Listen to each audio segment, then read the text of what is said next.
We start off with the Anambra election. All Progressives Grand Alliance candidate and incumbent governor of Anambra State, Charles Chukwuma Soludo, has been re-elected for a second term of 4 years, winning Saturday's election in a landslide.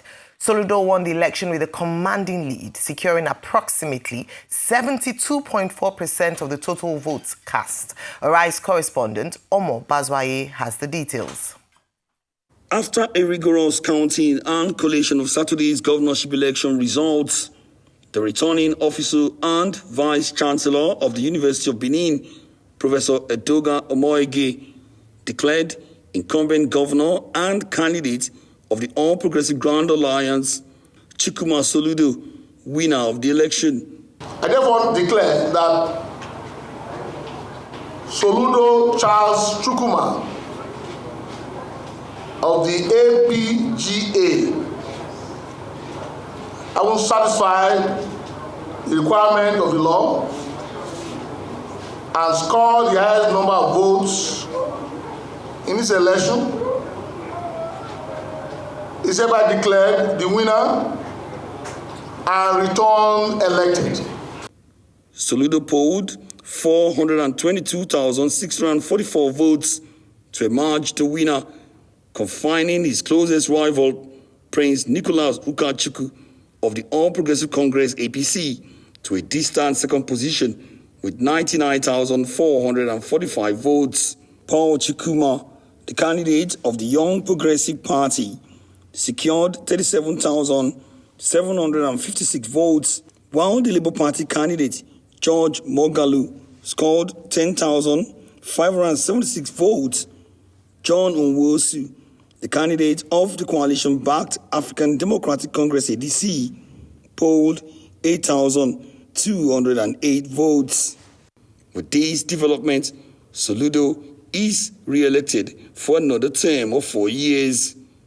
At the press conference in Oka on Sunday, APC candidate Nicholas Ukachukwu told journalists he's still gathering information from his party agents, after which he will take a decision on the outcome of the election, but believes strongly that APC has come to stay in Anambra politics. But my own take at this point is that I was still collecting information and data from our different supporters, party agents, and then both from both state, local government, ward, and polling booths.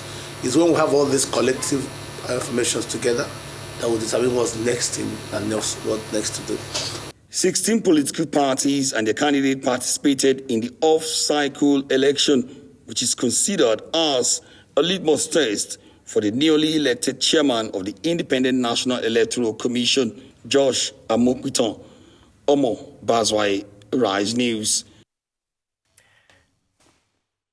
Well, President Bola Tinubu has congratulated Professor Chukwuma Soludo on his re-election as the governor of Anambra State. He says his victory is a testament of his visionary leadership, academic principles, and commitment to accountability and transparency.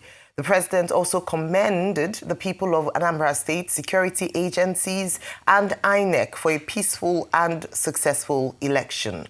Tinubu urges Soludo to be magnanimous in victory and seek cooperation from his opponents, assuring him of his unwavering support, and looks forward to continued collaboration between Anambra State and the federal government. He commended the new INEC chairman, Professor Josh Amopiton, and his team for conducting a credible election. Meanwhile, Governor Chukwuma Soludo has extended a hand of fellowship to the 15 other candidates who contested against him in Saturday's governorship election, showcasing unity and inclusiveness. In his first public address in Iswofia, the governor praised the democratic process managed by the Independent National Electoral Commission, INEC, and thanked Anambra people for trusting his leadership. Soludo described the win as a collective achievement, reflecting citizens' aspirations, expressing enthusiasm about future plans with Anambra people. In partnership with you, the Anambra, in partnership with religious leaders, with our traditional and community leaders, with our businessmen and women, in partnership with the traders, the hawkers, the the wheelbarrow pushers, in partnership with the ordinary men and women of the Anambra, we, over the next 4 years, can say loudly that we ain't seen nothing yet. We ain't seen nothing. As I promised you, we're turning on to gear 4. In other news, the presidency yesterday made public an abridged update on the country's counter-terrorism operations, detailing arrests, convictions, and significant declines in terror-related deaths since 2023.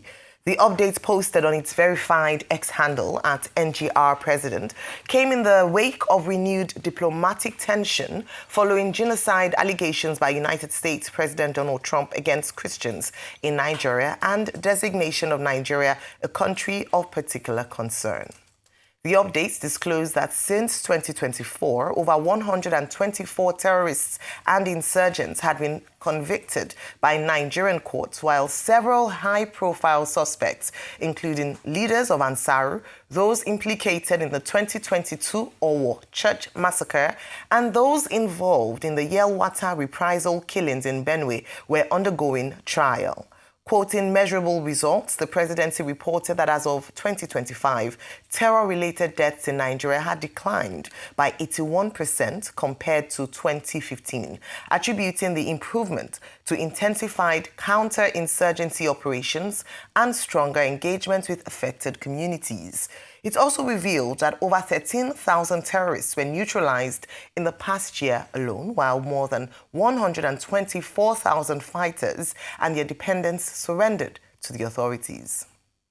The update came as Nigerian Supreme Council for Islamic Affairs denounced the designation of Nigeria as a country of particular concern and the allegation of genocide against Christian faithfuls by the U.S. president as a covert plan by the American government to destabilize Nigeria. We condemn these individuals engaging in falsehood and acts that verge on treason. This is why the Nigerian Supreme Council is extremely disappointed by the false proclamation of the Christian Association of Nigeria's president, which has now shown clearly that the individuals who are propagating the falsehood were in reality playing the scripts of the Christian Association of Nigeria. Why this sudden intense focus on Nigeria? The answer lies in geopolitics. This campaign escalated immediately after Nigeria, at the 88th session of the UN General Assembly, reaffirmed its principal position and consistent support for a two-state solution and for the solidarity of the Palestinian people. All right, moving on to other stories. Independent National Electoral Commission, INEC, upheld Umar Iliya Damagum as the constitutionally recognized national chairman of People's Democratic Party, PDP, dismissing claims by Abdul Rahman Mohammed, a loyalist of the Federal Capital Territory FCT Minister Nyesom Wike, to the national chairmanship position. INEC, in a formal acknowledgement and recognition of the Damagum-led National Working Committee, responded to a correspondence by Damagum and deployed election monitors for the PDP governorship primaries that took place on Saturday in Ado-Ekiti. A faction of PDP had postponed the Ekiti State governorship primary scheduled for November 8. It said the primary election was postponed due to logistics. That was contained in a letter signed by the purported acting national chairman of PDP, Abdul Rahman Mohammed, and National Secretary Samuel Anyanwu. The letter was addressed to Chairman of INEC, Professor Josh Amupiton. But by monitoring the Ekiti State PDP governorship election primary, INEC had affirmed the Damagum group as the authentic leadership of the party. All right, it's a new week and, of course, brand new stories, Rufai and Vimbai. And this morning, we're looking, of course, at the much anticipated Anambra elections. First, of course, because it was the first test of Professor Amupiton as INEC chairman, and he had said that we can't judge him based on his conduct of these elections. Today is Judgment Day. Yeah. And then, of course, Damagum, and still on this matter between the U.S. and Nigeria, and whether or not Christian faithfuls are being killed in certain parts of the country. Your take on these stories of Yes, several stories. Let me begin with this update on the security report from the federal government, which I say we should encourage the government to continue to share the data that they have and to continue to share information so that, these days we're in a digital age, so that it can be disseminated. However, I continue to reinforce that the surest evidence that there's a decline in insecurity and that, insurgency, terrorist activity and so forth has been dealt with to the extent of 80-something%, as alluded to by this report, would be those in IDPs being able to relocate back to their homes, would be us seeing the reconstruction, rehabilitation of those areas that were razed down by terrorists. So, okay, these are the statistics available from the government. However, I think they should be supported by a movement of people back to the areas that are said to have been resecured. Now, I think the biggest story of the day or throughout the weekend, of course, was the election in Anambra State. As Ayo very aptly said, this was a big one because, of course, this was said to have been a litmus test, for the new chairman of INEC. Well, in the past, I've always said, I'm not sure if this is this is the correct platform to give him a litmus test. However, having said that, the jury is now out. Has loser congratulated winner? We're yet to see that. That did not transpire. This day newspaper took the headline as the victory of Soludo reinforces the power of incumbency. And this is a conversation that I want to have this morning, because what are the elements that make the power of incumbency so dominant in our political system? Well, I broke them down as money, power, and people. They're institutional, they're economic, they're political, and they're social. But let's take a look at money. Now, money has been a big conversation in this particular election and generally in the political space as we see pre-campaign electioneering, that's towards 2027. But even concerning the Anambra election, what we saw were allegations of vote buying, conversations around that. Even the winner of the election himself has alleged that there was a monetization of the process. Now, what does this tell us? It tells us that we need to take a closer look at the enfranchisement of our voters. It begs us to ask if people who are economically disempowered are able to deepen democratic processes. It begs us to ask the questions whether social welfare has to be elevated in order for our democracy to thrive and deepen. But again, having said that, there were just a handful of arrests concerning that issue, but it was interesting to note that all candidates, or most candidates, and most observers spoke unanimously on the issue of the monetization of the election. Now let's look at power.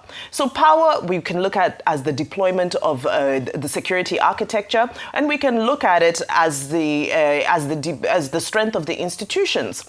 INEC, for one, is getting a positive review for a change. Why is that? Well, because the IREV was clean.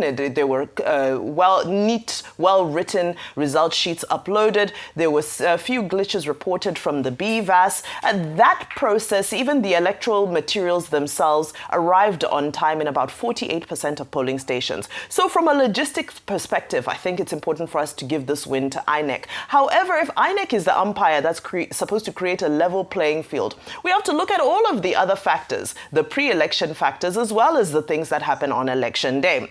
Well, on the deployment of security services, I think that's another one that we have to applaud, because we know that Anambra has been a hotspot in the last elections. However, this time around, the security services are saying they deployed aerial policing and so forth. However, the other question remains is that where there are allegations of monetization, why did we not see those arrests happening? Again, there's a unanimous voice around that. Now, very quickly, I go to people. Just 20% of people came out to vote. Now, if you look at that from a bigger perspective, Soludo won with 74% of the vote. 74% of 20% is just 14% of people in Anambra State who gave him a mandate for a second term. It's unfortunate, but it's also a reflection of the fact that people are disillusioned. People have lost faith in the electoral system, and it's going to take more than an efficiently working BVAS and an IREV and logistics arriving on time to get people's buy-in in the electoral process. Absolutely. Get people's buy-in in the electoral process. Rufai, your judgment on the elections, Professor Amukpiton, and of course the PDP story, if you want to take a stab at it, and the security situation in Nigeria. The most shocking part of the judgment for me was President Tinubu congratulating Amukpiton for the elections. And I wonder, what is he congratulating him for? Is it for the failure? Vimbai, like your data points out, 48% of the polling units got their logistical materials as I went due. 48. If you get 48 over 100, is that not a failure? So maybe I'm at sea. Since Fela sang about elections, after the 3 elections in Nigeria have constantly gone down. Like you said in your data, 20% of the people came out to vote. Is that not a death blow on Anambra that people don't even care about the process because they feel the process is a fraud, it's manipulated, it's a scam? Then there was open buying. You see, Anambra election now became highest bidder. Even the governor, it was vote bazaar. The governor himself came out to say that even if they pay 100,000 per voter, I will still win. So he acknowledged that there's an open vote buying market, and everybody was. The police architecture they put in there, over 55,000 police officers that they said, total failure. In fact, INEC EFCC was parading people with money in vote buying. That's the picture. So that picture making it around is the reflection of Anambra election. So I don't know what we are celebrating in this election. Okay, congratulations to Soludo anyway. We got 422,000. He had a landslide. He trounced everybody and all of that. Yeah, triumphalism. But I don't know what we are celebrating. What we should do, we should be donating tears for democracy this morning, And like I said before, INEC was already failing. You and Dr. Abati were arguing with me that day. I still stand by that. But for me, I have a first test case to justify what I said earlier on. I hate to be triumphalist in nature, but it happened because I know. You know why I told you INEC was already failing that time? Why? Because culture will eat strategy for breakfast. Is this the first election you hear that they will bring 55,000 police officers? People will not still come out for vote. There will still be vote buying. In fact, this time, there's a new mix to it. Sausage roll and mulch and money. That's what they are sharing this time. So, congrats, Governor Soludo. Anyway, you've been given the mandate. You can change the lives of people. And I pray that it's going to be well with the Anambra. Other people are shouting and saying the election was cashed. Please don't go to court. I'm not advising you. Unwosu, the ADC person, don't waste your money. Don't go to court. Please. I'm not going to be there to say get to court. No, don't go to court. I'm being very brutally honest. As regards government saying an 81 decreased rates, you see, I'm not saying, I'm a patriot to the core. I want Nigeria to do well, but I'm not saying government should not espouse talking points. But let us do it with facts. You said 81% has dropped. But did the government also remember that as at 2024, Nigeria, that was already, I think, in position number 8 before, has climbed back to number 6 on the Global Terrorism Index. Our rating is 7.5 out of 10. Very unfortunate. So that means we're pass mark in terrorism. Pass mark 7.5 or 7.6 out of 10. If a child gets 7.5 or 7.6, is it not pass? That's almost an A. That's almost an A. So that's where we are getting almost an A in terrorism. And we also like the government to show us the empirical fact to the statistics, because underreporting is even happening. So we like to show us the facts, how they got that 81% dropping, because the IDP camps are still flourishing everywhere. People are still doing things in the IDP camps. Secondly, as regards the Muslim Islamic Council saying that, is it that they are saying that there are no killings of Christians? Because I don't understand. You see, I don't want to go into that tunnel because it's a rabbit hole. It's not a fight between Christians and Muslims, because that's the way people have turned it now. Please, it's never a fight. All we're just saying is all Nigerian life matter. Christians are being killed en masse. Muslims are being killed en masse. Can we stop the problem? And all of this conspiracy theory and propaganda that because Nigeria supported the two-state solution and all of that, please, it's not about that. Those are conspiracy spewing talking points. Let us face the fact that people are dying. And we cannot collect, because you see, when we pass through this phase and the killing continues en masse, it is the same people that will come out and say people are dying. So should we close our eyes and say Trump is the devil when people are dying, rather than solve the problem? But as with always everything that destroys Nigeria is the fact that people will now make it about tribe, about religion, about your section of the country, and the country will never move further. So after 15 years, those that are now still debating, oh, there's no Christian genocide, there's Christian genocide. Is it that they've not killed enough people in Nigeria? Because I don't even know the kind of mindset we have in this country. We are saying people are dying. Let's bring a solution to it. People are debating, oh, the nomenclature you use is not good. Are Christians not dying? Are Muslims not dying? Are everybody not? Have they not killed people enough? Should they be killing people? Should our country have pass mark 7.6% in terrorism? Please, all Nigerian lives should matter. And as regards the PDP, one day, one drama. I'm sure the drama is going to continue after this. It's not going to stop. Because the wiki factor will come again with another thing. And probably, maybe they will go to courts. All right. Okay, let me start with insecurity in Nigeria very quickly and then move on to Anambra State. The first thing I would say is that, yes, the Professor Ishak Oloyede has spoken out, and I think the danger of making it or pitting Christian versus Muslim is that then we lose focus from the main issue.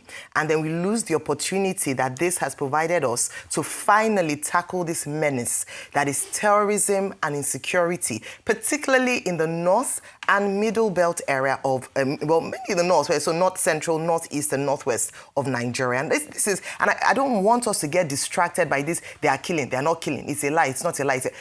The truth is that if, based on the figures that the federal government has brought out, it's 1% since 2015. The big question is, I always say, the taste of the pudding is in the eating. The real factor is, number one, are the farmers now able to go to their farms freely? Do they feel confident enough to go back to their farms? It's not, it goes beyond statistics. It goes beyond numbers. It is what is on ground, the actual reality for a lot of people. The Christian faithfuls, particularly in the northern part of Nigeria, feel free to practice their faith as constitutionally guaranteed. Can they hold meetings in public as we have in the South, like the Experience? We have the Hallelujah Challenge that happened a few weeks back. Can they freely hold meetings like that? And same for the Southeast. Can Muslim faithfuls freely practice their faith without any fear of an attack? Also, if you look at what the Christian leaders said over the weekend, they have now started speaking out. From Friday, Pastor Adeboye, who is one of the most respected figures in the Christian faith in Nigeria, came out and openly said that the president should ask for a 100-day moratorium from the United States and give a marching order to his service chiefs to fix the problem in 90 days. That is an acknowledgement of the fact that they have issues. I say this because these pastors have members in these areas and their ears are full and they understand the challenges that they face so far. The president of the Pentecostal Fellowship of Nigeria, Bishop Francis Waloke, was even more direct in the statement. He said there is Christian genocide. Let me read his statement to you so that we can understand the true picture of things. He said, incidents including the killing of Deborah Samuel, the abduction of Leah Sharubu, the Chibok girls, and attacks in Benue, Taraba, Southern Kaduna, Owo, in Ondo State, Niger, and Plateau State. Hundreds of Christians and pastors have been killed. There is Christian genocide in Nigeria. No Christian group is attacking Muslims. The patience of the church is being stretched, is what he said. So there are people who are now coming out. I was watching a live by Reverend Dachomo yesterday, and he was speaking about how many people they've had to bury in Plateau, in Jos, in Benue State. For how long do we want these killings to continue? And truth to it, when it comes to terrorism, they don't ask you for your religion before they drop bombs or kill or bandits come to sack an entire community. And so what we're speaking up for, let us not get distracted. This is an opportune time for us as a nation to fix this problem that has belabored the nation for 15 years. Let Christians and Muslims, as guaranteed by the Constitution, be free to practice their faith. Let us not turn a deaf ear in the name of politics or trying to, beauty of the situation and not take this opportunity to fix a problem that many Nigerians have suffered for too long. I think that's very important. So in speaking, let's be responsible. Let's not play politics with human lives. Let us take responsibility for the lives of people that many of them have entrusted in their leaders. Now, moving on to Anambra elections, let me talk about, the fact we've seen the numbers out there, over 70% landslide, clear winning. And that's why I agree with you, Rufai, because there's almost the basis for challenging the results in courts. The truth is that Soludo was able to sweep all 21 local government areas, doing better than his 2021 outing, where he swept 19 out of 21 local government areas. And what worked? In fairness to Anambra State, the security agents pulled their weight because we heard little to nothing in terms of security infractions, even in hotspots, especially Ihiala local government area. It seemed a bit calm. I think 1 or 2 incidents, but nothing as drastic as we would have seen in other elections in the past. What didn't work? Rufai Vimba, you talked about the unfortunate logistical problem that INEC has had for so long, and unfortunately for Professor Mupiton. I wish I were coming here this morning to say kudos, we have seen a new INEC.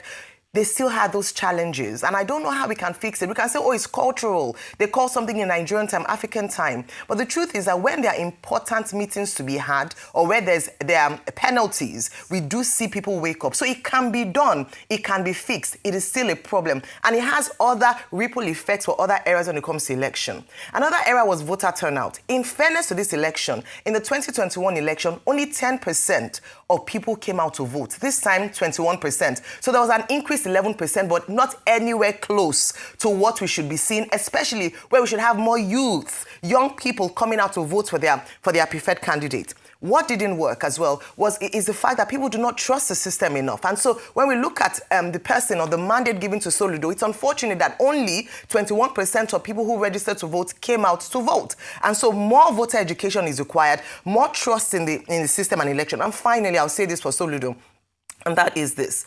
You have won the election second term. I'll end with what Professor Chris Ngige, who was a former governor of Anambra State, the advice he has given. He said that when mistakes through actions or inactions were made, this is a golden opportunity for you, sir, to correct what you have done or the work you've done before. Security. Sit at home is still present in Anambra on Mondays. Today it is unproductive in the state. Can we fix that in your second term? The second part, of course, is economic prosperity for the state. He's an economist in himself, so I believe that this is an opportunity for Governor Charles Chukwuma Soludo to build up on the work he has done and hopefully, merits the trust that has been given to him by the people of Anambra in the last election, at least the 21% that voted.